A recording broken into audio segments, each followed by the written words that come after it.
meeting. I think the message was received. Senior advisor to President Obama, David Axelrod, keeping up the pressure on the Israeli government after it punctured Vice President Joe Biden's peace mission to the Middle East last week by announcing hundreds of new Jewish homes in East Jerusalem. This was an affront, it was an insult, but most importantly, it undermined this very fragile effort to bring peace to that region.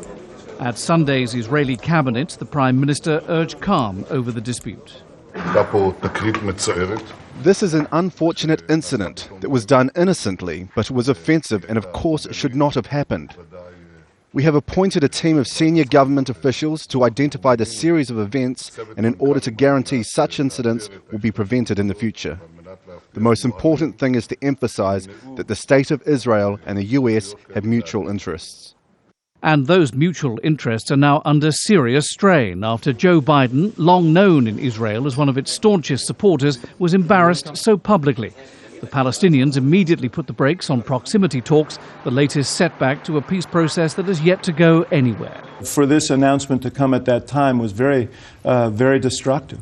Vice President Biden was on hand to deliver a blunt message from President Obama. The Vice President reaffirmed our security relationship with Israel and the people of Israel. But there's no doubt that events like last week weaken the trust that's needed for both sides to come together and have honest discussions about peace in the Middle East. Obviously, we hope to be moving much more. Later in the week, Secretary of State Hillary Clinton called the decision an insult to the United States during a 40-minute telephone call to Prime Minister Netanyahu. Analysts say he's split between striving for Middle East peace while not wrecking the fragile right-wing coalition he leads. Netanyahu, if anyone wants to find an excuse for him, is leading an impossible coalition.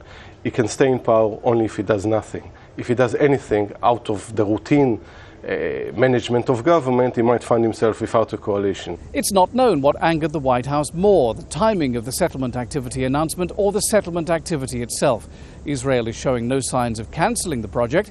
Meanwhile, the US is keeping up the heated rhetoric, but it's not known whether the Obama administration is prepared to move from public pressure to more punitive measures. John Terrett, Al Jazeera, Washington.